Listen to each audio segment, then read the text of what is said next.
Pour ce que l'Esprit veut nous donner ce matin, je vais vous inviter à tourner dans le deuxième épître à Timothée, chapitre 1. On va lire à partir du verset 6 jusqu'au verset 14. Deuxième Timothée, chapitre 1. Verset 6 jusqu'au verset 14.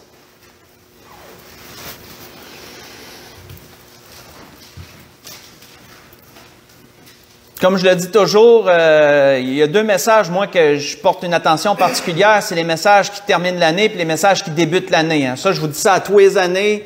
C'est des messages que je crois particuliers parce que c'est comme si le Seigneur fermait l'année, puis après ça, avec le nouveau message, il donne le ton pour l'année qui s'en vient. Donc, message, je crois, elle ne fera pas exception. Aujourd'hui, dans 2 Timothée, chapitre 1, à partir du verset 6, l'apôtre Paul disait à Timothée, « C'est pourquoi je t'exhorte à ranimer la flamme du don de Dieu que tu as reçu par l'imposition de mes mains. Car ce n'est pas un esprit de timidité que Dieu nous a donné, au contraire, son esprit nous remplit de force, d'amour et de sagesse. N'aie donc point honte du témoignage à rendre à notre Seigneur, ni de moi, son prisonnier. Mais souffre avec moi pour l'Évangile par la puissance de Dieu. Il nous a sauvés, il nous a adressé une sainte vocation, non à cause de nos œuvres, mais selon son propre dessein et selon la grâce qui nous a été donnée en Jésus-Christ avant les temps éternels, et qui a été manifestée maintenant par la venue de notre Sauveur Jésus-Christ, par la venue de notre Sauveur Jésus-Christ, qui a détruit la mort et a mis en évidence la vie et l'immortalité par l'Évangile. C'est pour cet Évangile que j'ai été établi prédicateur et apôtre, chargé d'instruire les païens, et c'est à cause de cela que je souffre ces choses, mais je n'en ai point honte, car je sais en qui j'ai cru. Et je suis persuadé qu'il a la puissance de garder mon dépôt jusqu'à ce jour-là. Retiens dans la foi et dans l'amour qui est en Jésus-Christ le modèle des saines paroles que tu as reçues de moi. Garde le bon dépôt par le Saint-Esprit qui habite en nous. On va arrêter ici. Donc, pour nous mettre dans le contexte, bien comprendre pourquoi l'apôtre Paul disait ces paroles à Timothée, nous voyons que Timothée, à travers des paroles que nous avons vues, nous voyons Timothée dans un certain découragement, nous voyons Timothée dans un certain relâchement, et le désir de l'apôtre Paul et de ranimer le don qui est en lui. Le désir de l'apôtre Paul, c'est de lui donner ces paroles qui pourront, par la grâce de Dieu, par le biais du Saint-Esprit, le relever, le fortifier, lui donner le second souffle de continuer, le ragaillardir, on pourrait dire ça comme ça. On voit que il lui rappelle la grandeur du salut qu'il a reçu. Il rappelle cela à Timothée. Paul lui rappelle aussi, l'exhorte à retenir l'enseignement qu'il avait reçu de lui et également à garder le bon dépôt de l'héritage céleste. Autrement dit, de toutes les bonnes œuvres qu'il avait faites pour le Seigneur jusqu'à ce temps-là, garde le bon dépôt. Autrement dit, ton trésor qui est dans les cieux, assure-toi de le garder, ne perds rien, garde le bon dépôt. Parce que ce qu'on fait pour le Seigneur est un trésor qui est placé dans les cieux, c'est un dépôt. C'est un dépôt qu'on va retirer lorsque nous serons auprès de lui, qui nous permettra de retirer notre dépôt, si on peut dire ça comme ça. On voit que lorsque l'apôtre Paul a écrit ces paroles à Timothée, il n'a pas écrit ça dans le confort de sa maison, sur le coin, sur le bord d'un âtre, les deux pieds sur un pouf, tout bien confortable. Il n'a pas écrit ça comme ça. L'apôtre Paul était dans une geôle, enchaîné dans une prison. Et c'est lui, dans sa situation, qui encourageait Timothée. Parce que Timothée et bien d'autres chrétiens étaient peinés, étaient découragés de voir la situation de Paul, parce que Paul, disons que c'est un pilier pour eux, c'est un pilier pour beaucoup de monde en son temps, Paul. Et de voir sa situation, ça les décourageait. Mais au contraire, c'était celui qui aurait dû être découragé, qui encourageait les autres. On voit que c'est dans ces moments les plus éprouvants de sa vie que Paul a pu écrire à Timothée ces paroles encourageantes. Comment Paul a pu faire tout cela, frères et sœurs? Paul a dit une chose à Timothée, qui vraiment nous démontre comment Paul pouvait avoir cet état d'esprit dans la situation qu'il se trouvait dans la prison en attente de jugement et de sa mort prochaine. Paul avait dit à Timothée, « Je sais en qui j'ai cru. » C'est ce qu'il a dit à la fin du verset 12. « Je sais en qui j'ai cru. » Et juste ça, frères et sœurs, juste ça, ça démontrait tout le reste. Ça démontrait pourquoi il était capable de parler comme il parlait. « Je sais en qui j'ai cru. » On voit que quand je méditais sur ces paroles sur lesquelles l'Esprit m'a arrêté, où Paul disait « Je sais en qui j'ai cru », puis que je méditais sur ces paroles-là, moi, je pouvais déceler des choses à travers ces paroles. Je pouvais déceler une confiance en Dieu, une assurance en Dieu, une certitude en Dieu tellement forte pour dire que peu importe ce que je vis, je sais en qui j'ai cru, donc ça me donne tout ce que j'ai de besoin pour continuer jusqu'à la fin. Je sais en qui j'ai cru. J'ai confiance. Je suis dans l'assurance, puis je suis dans la certitude à propos de Dieu. Je sais en qui j'ai cru. Peu importe ce qui allait arriver, la foi de l'apôtre Paul ne serait pas ébranlée, elle ne serait pas brisée, parce qu'il savait en qui il avait cru. On voit qu'un autre homme a démontré cela malgré ce qu'il vivait, c'est Job. Job, de même que Paul, avait, on peut voir la même pensée que malgré la maladie, malgré son parler, malgré parfois certaines paroles qui ont dépassé sa pensée, on pourrait dire, où Dieu, à la fin de son épreuve, l'a repris, malgré tout cela, dans tout ce qu'il vivait, Job avait la même pensée que Paul. Pourquoi? Parce que Job, dans sa souffrance, il disait quoi à ses amis qui le persécutaient sans cause, qui l'accusaient sans fondement? Job leur disait à ses amis, « Mais je sais que mon Rédempteur est vivant. » Ça, c'est quelqu'un qui sait en qui il a cru, là. Il dit, « Mais je sais que mon Rédempteur est vivant et je sais qu'il se lèvera le dernier sur la terre. Quand ma peau sera détruite, il se lèvera.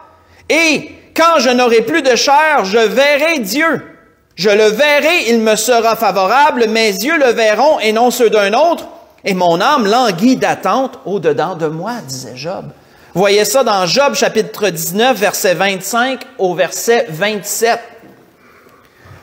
On peut voir, frères et sœurs, que si Job et Paul, et sans doute, et beaucoup d'autres, avaient cette fermeté, malgré ce qu'ils vivaient, malgré les difficultés, les embûches, la maladie ou peu importe, et qu'ils étaient capables de continuer dans une foi sans faille, c'est parce qu'ils savaient en qui ils avaient cru.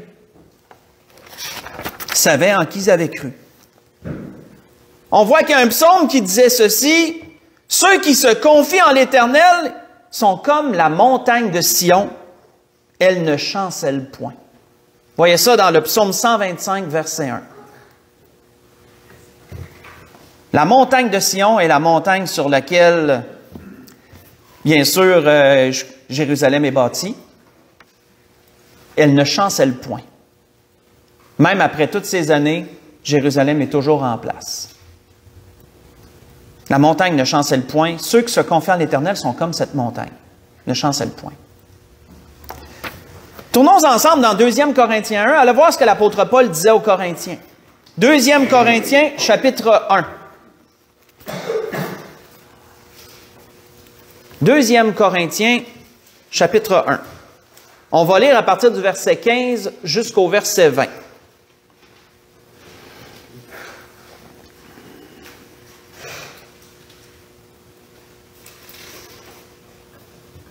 Deuxième Corinthiens, chapitre 1, verset 15 au verset 20.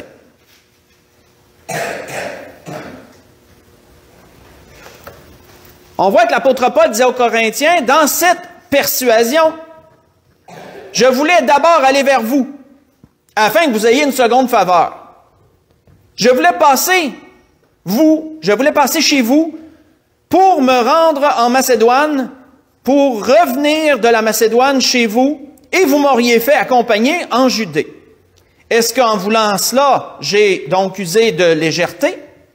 Ou bien mes résolutions sont-elles des résolutions selon la chair, en sorte qu'il y ait en moi le oui et le non?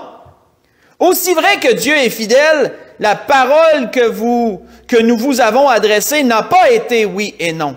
Car le Fils de Dieu, Jésus-Christ, qui a été prêché parmi nous, au milieu de vous, par moi, par Sylvain, par Timothée, n'a pas été oui ou non, mais en lui, il n'y a que le oui. Car pour ce qui concerne toutes les promesses de Dieu, c'est en lui qu'est le oui, et c'est pourquoi encore l'amen par lui est prononcé par nous à la gloire de Dieu. Arrêtons ici. L'apôtre Paul disait ces paroles aux Corinthiens, parce que les Corinthiens avaient commencé à faiblir dans la foi. Ils avaient commencé à douter de Paul à cause de faux chrétiens qui étaient venus parler contre Paul et qui qui tordaient l'Évangile à cause de leur croyance, les faux chrétiens juifs, qui tordaient l'Évangile à cause de leur croyance, qui discréditaient Paul, et la foi des Corinthiens avait vacillé. Paul était supposé d'aller, il y avait des projets qui leur avaient fait part, mais en fin de compte, il n'avait pas pu faire tous ces projets-là parce que même Paul ne pouvait pas toujours faire tout ce qu'il voulait. Même Paul était soumis à toutes sortes d'intempéries, d'éléments de tout genre. Et parfois, Paul avait des vues, mais même le Saint-Esprit, parfois, l'empêchait et il devait faire autre chose. Ça, on le voit dans les Actes. Et là, l'apôtre Paul voulait les fortifier parce qu'il trouvait désolant leur état. L'apôtre Paul leur a dit que en Dieu, par rapport à ses promesses, il n'y a que le oui. Pourquoi? Parce que là, les Corinthiens disaient de Paul, « Ouais, mais il dit ça, mais il fait pas, puis... » et bien d'autres choses.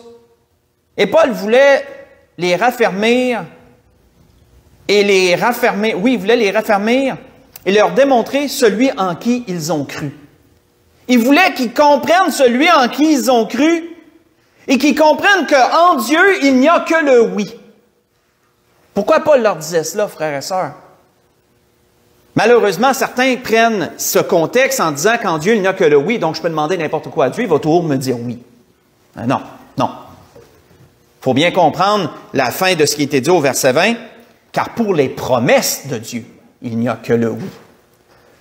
Donc, celui qui sait en qui il a cru va croire que, en ce qui concerne les promesses de Dieu, c'est une certitude. Il n'y a que le oui dans les promesses de Dieu. Celui qui est ferme de cette façon sait en qui il a cru. On voit que David avait dit de son temps, « Rappelez-vous à toujours son alliance et ses promesses, en parlant de celle de Dieu, pour 1000 générations. » 1 Chronique 16, verset 15. Quand l'Esprit m'a amené là, j'ai compris ce que l'apôtre Paul voulait dire, avec plus de profondeur. Parce que David dit, rappelez ses promesses, il disait ça au peuple, rappelez ses promesses pour 1000 générations. Ça veut dire que tu n'as pour longtemps à les rappeler. Là. Ça veut dire que même dans 1000 générations, ils vont toujours être effectives. Ça va toujours être oui, pareil. Même dans 1000 générations plus tard. Celui qui sait ça, sait en qui il a cru.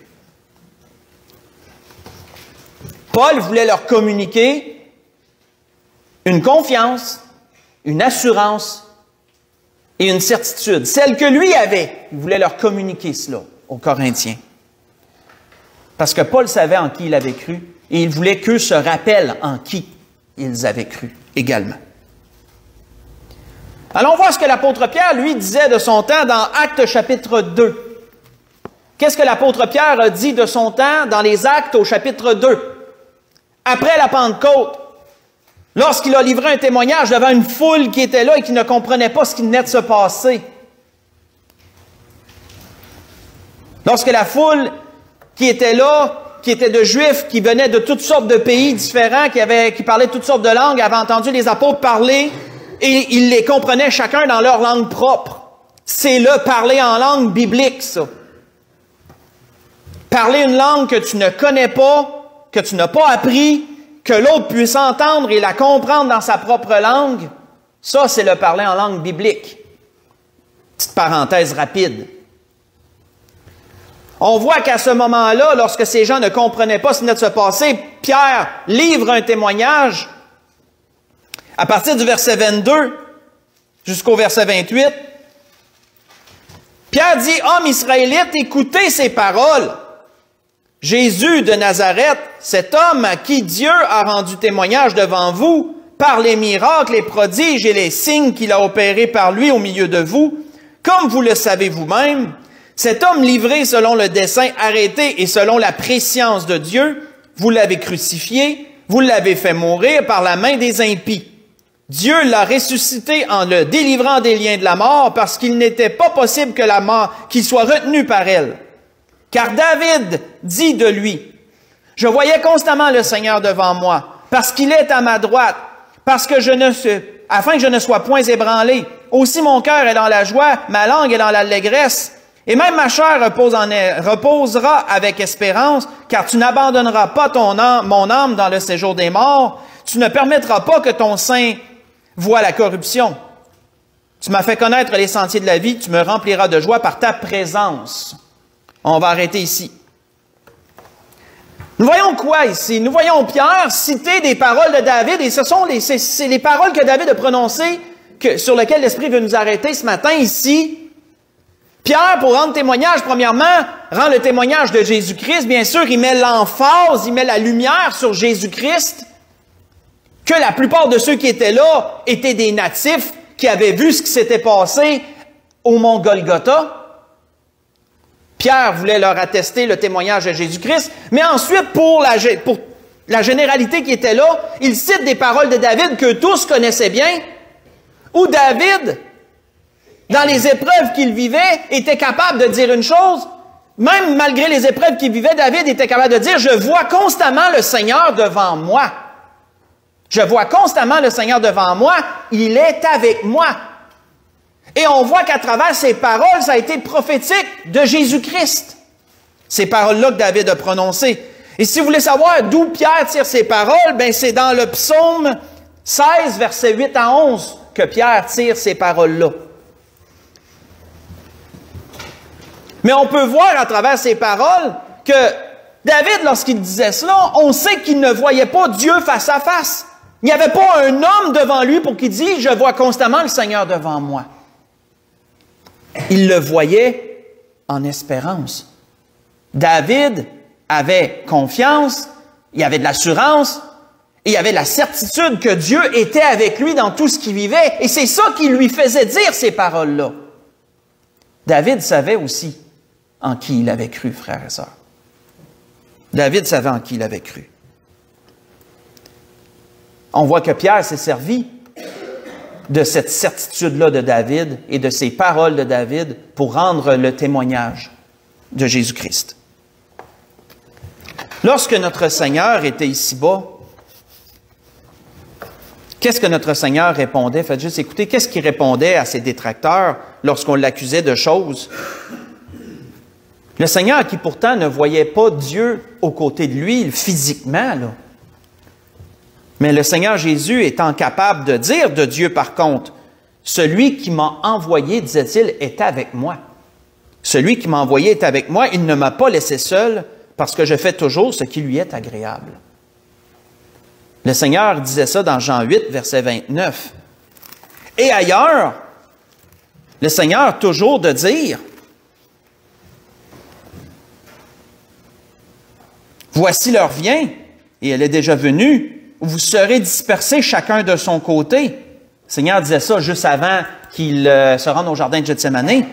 « Et vous me laisserez seul, disait le Seigneur. Hein? Vous serez dispersés chacun de votre côté, vous me laisserez seul. Mais je ne suis pas seul, disait le Seigneur. Le Père est avec moi. » Dans Jean 16, verset 32.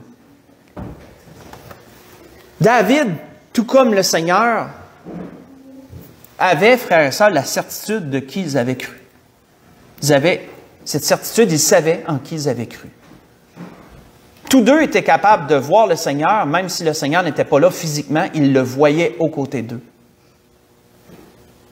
Est-ce qu'on est capable, frères et sœurs, de voir la présence du Seigneur comme ça à nos côtés? De dire avec certitude, lorsqu'on est seul ou lorsqu'on vit des choses difficiles, que je sais que le Seigneur est avec moi. Pas juste une rhétorique, pas juste une pensée pour réciter une parole. Non, vraiment le penser réellement. Là. Parce que celui qui est capable de dire ça avec cette assurance-là, il sait en qui il a cru. Il sait en qui il a cru. Parce que le Seigneur est là, justement. Pour oublier que le Seigneur nous en a fait d'ailleurs la promesse. Qu'est-ce que le Seigneur avait dit à ses apôtres et à tous ceux qui croiraient? Il leur avait dit, « Je serai avec vous tous les jours jusqu'à la fin du monde. » On sait qu'il ne parlait pas juste aux apôtres, parce que jusqu'à la fin du monde, bien, les apôtres ne vivraient pas jusqu'à la fin du monde. Il y en aurait bien d'autres, par exemple, qui croiraient dans ce temps-là jusqu'à la fin du monde. Vous voyez ça dans Matthieu 28, verset 30, les paroles du Seigneur. Fait qu'on sait que le Seigneur, quand il parlait jusqu'à la fin du monde, parlait même à nous, qui sommes rendus à la fin des temps. On n'est pas à la fin du monde, mais on est rendu à la fin des temps. On sait qu'il parlait encore à nous. Et celui qui est capable de dire, je sais que le Seigneur est avec moi, parce que je lui demeure fidèle malgré mes faiblesses, malgré tout, je suis là, je veux faire sa volonté, je veux le servir. Et celui-là qui sait ça, il sait en qui il a cru. Il sait en qui il a cru. Voyons une dernière chose. Dans le psaume 139, si vous voulez continuer à suivre avec moi, pas me suivre moi, mais suivre avec moi, excusez-moi, le psaume 139, Psaume 139, on va voir une dernière chose, verset 7 au verset 12.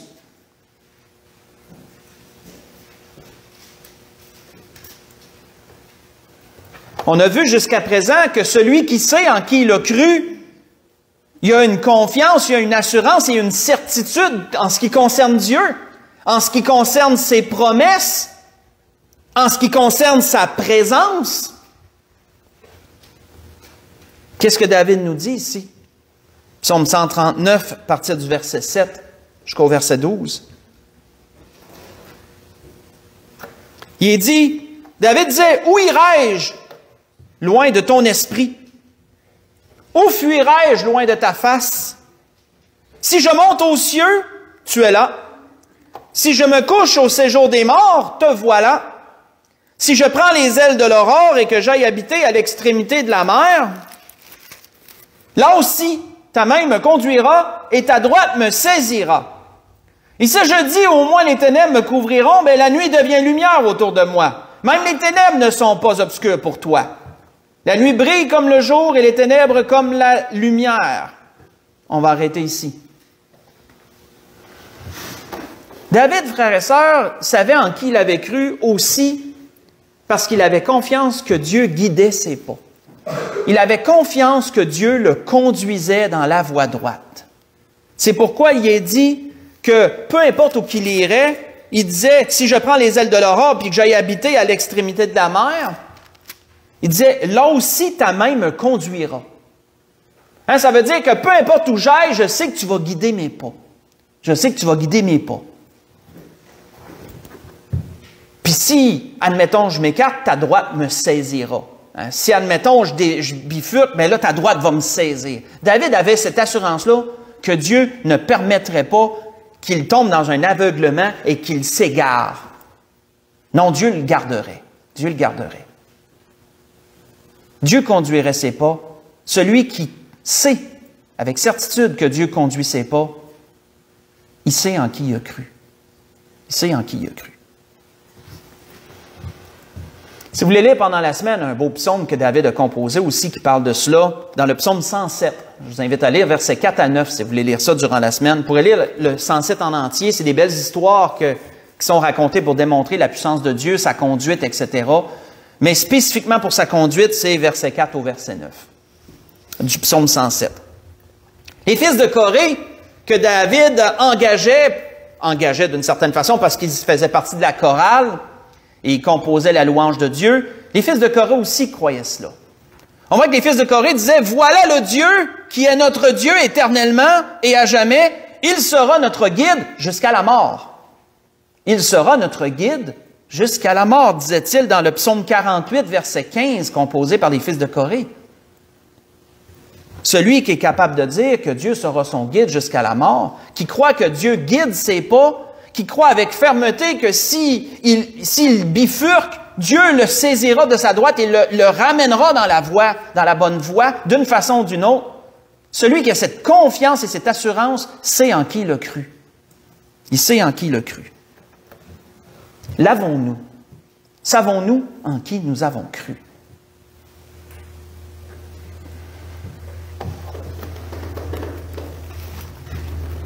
Le prophète Ésaïe de son temps disait quelque chose de similaire.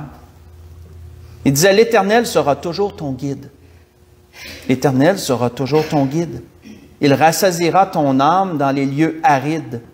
Il redonnera de la vigueur à tes membres. Tu seras comme un jardin arrosé, comme une source dont les eaux ne tarissent pas. » Et voyez ça dans Ésaïe, chapitre 58, verset 11. Belle promesse, ça. Faut lire le contexte aussi. Faut lire le contexte aussi. Parce que ça parle d'obéissance envers Dieu avant. Donc, il faut lire le contexte aussi. Mais l'Éternel sera toujours ton guide. Celui qui sait ça, sait en qui il a cru. Et c'était ce que l'Esprit voulait nous dire ce matin, frères et sœurs. L'apôtre Paul, de son temps, malgré ses difficultés, là où il savait qu'elle allait être décapitée dans les... Je ne pouvais pas dire dans combien de temps à partir du temps qu'il écrit ça, mais il savait que ça s'en venait. Il était en prison, puis il savait que ce jugement-là, c'était la fois-ci. Il avait été quelques fois en prison, mais là, il savait que cette fois-ci, c'était la dernière. D'après moi, il le sentait. Et l'apôtre Paul, malgré cela, était capable d'encourager ceux qui étaient découragés de sa situation. Et qu'est-ce qui lui donnait cette force-là? C'est qu'il savait en qui il avait cru. Et ça, frères et sœurs, j'ai l'assurance que dans les temps qui s'en viennent, on va devoir savoir, nous aussi, en qui on cru. On va être testé jusqu'à la racine de notre être, jusqu'au fondement. Là. On va être testé jusque-là. On va savoir en qui on a cru. Il va falloir qu'on le sache. Parce que ceux qui vont persévérer jusqu'à la fin, c'est ceux qui vont savoir en qui ils ont cru. Puis ça va leur donner la force de traverser absolument tout ce qui va arriver. Pour conclure, allons dans Osée. Dans l'Ancien Testament, dans le livre d'Osée, pour conclure. Osée, chapitre 6. Belle parole du prophète qu'on peut dire qui s'attribue à nous aussi. Qui était à Israël de son temps, mais ça nous concerne nous aussi. Osée, chapitre 6, versets 1 à 3.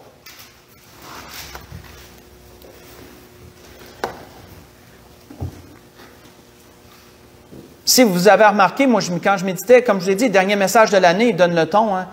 Et quand je méditais sur l'année, j'ai une chose que j'ai remarqué, frères et sœurs, combien de fois Dieu nous a avertis qu'il y a des choses qui s'en venaient. Tout au long de l'année, je pense qu'il y a eu des messages par rapport à ça tout au long de l'année, mêlés avec des messages d'encouragement, mêlés avec un peu de réprimande, un petit peu de réprimande. Si l'Esprit a bien, tu sais, comme l'Esprit c'est tout, là, et il a bien dirigé les choses. Et vous savez, moi, quand je prépare un message, je ne sais pas ce qui va être la semaine d'après. Je prépare pas des messages des mois à l'avance. Je ne sais pas. C'est chaque jour suffit sa peine, disait le Seigneur, mais pour moi, c'est comme ça pour les messages. Chaque semaine suffit sa peine, on pourrait dire ça. La semaine d'après, je ne sais pas ce que le Seigneur va me faire prêcher. Ça peut aller parfois carrément le contraire, ou des fois, on reste dans la même pensée pendant quelques temps, puis après ça, le Seigneur s'en va ailleurs. Comme je vous disais, c'est comme un peu le peuple dans le désert. Hein. Parfois, il arrêtait une journée, parfois, il arrêtait un mois. C'est ça, je vous l'avais déjà montré. J'avais déjà un peu exprimé comment je vis la chose par rapport au message, par rapport aux révélations. Mais en ce dernier message, avant-dernier, parce que le dernier sera tantôt à notre après-midi pour la longue veille, le début de la longue veille. Mais on voit que où on est rendu, le Seigneur nous dit qu'il faut savoir en qui on a cru. Et ça, je crois que ça en dit long pour la suite. On voit que Osée, chapitre 6, versets 1 à 3, on va conclure ici. Le prophète disait, « Venez, retournons à l'Éternel, car il a déchiré, mais il nous guérira. Il a frappé, mais il bandera nos plaies. Il nous rendra la vie dans 2 jours. Le 3e jour, il nous relèvera, et nous vivrons devant lui. Connaissons, cherchons à connaître l'Éternel. Sa venue est aussi certaine que celle de l'aurore. Il viendra pour nous comme la pluie du printemps qui arrose la terre. C'est vraiment beau. Malgré ce qu'ils avaient vécu, malgré les épreuves que Dieu avait permis qu'ils endurent, le prophète disait au peuple, il va revenir dans 2 jours. C'était symbolique, bien sûr.